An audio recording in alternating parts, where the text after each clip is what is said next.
ढल जाही गोरी तोर गोरा बदन ढल जाही वो गोरा बदन ढल जाही गोरी तोर गोरा बदन ढल जाही गोरी गोरी तोर चिकन काया गोरी गोरी तोर चिकन काया पानी पानी हो जाही वो गोरा बदन ढल जाही टूरी तोर गोरा बदन ढल जाही गोरा बदन ढल जाही गोरी तोर गोरा बदन ढल जाही वो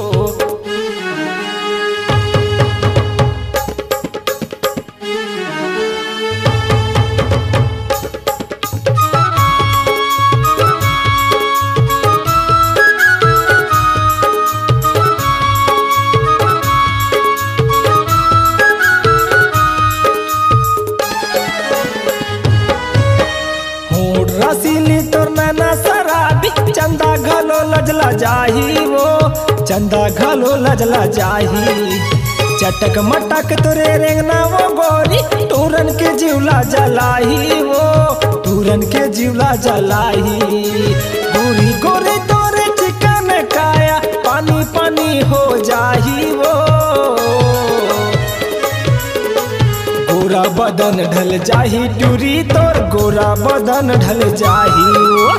गोरा बदन ढल जाही गोरी तोर गोरा बदन ढल जाही ओ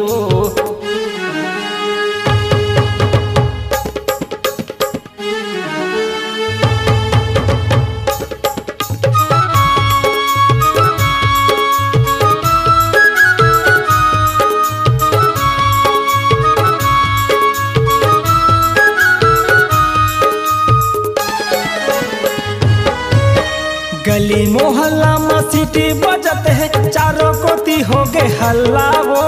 चारों कोती हो गे हल्ला टूरा तोर तीर टूरा रहते डोगरा घलो हर सुखा गे वो टूरा घलो है दीवाना घरली निकल बेजन ऐसन कपड़ा में देख के टूरा लजा गे वो गोरा बदन ढल जाही गोरी तोर गोरा बदन ढल जाही गोरा बदन ढल जाही गोरी तोर गोरा बदन ढल जाही गोरी गोरी तोर चिकन काया गोरी गोरी तोर चिकन काया तो दिन माँ ढल जाही वो गोरा बदन ढल जाही गोरी तोर गोरा बदन ढल जाही गोरा बदन ढल जाही गोरी तोर गोरा बदन ढल जाही गोरा बदन ढल जाही गोरी तोर गोरा बदन ढल जाही गोरा बदन ढल जाही गोरी तोर गोरा बदन ढल जाही गोरा बदन ढल जाही गोरी तोर गोरा बदन ढल जाही गोरा बदन ढल जाही गोरी तो पानी पानी हो जाही वो छत्तीसगढ़ के सुपरहिट कलाकार भाई राहुल पटेल की आवाज में आप सुन रहे थे। कार्यक्रम हेतु संपर्क करें मोबाइल नंबर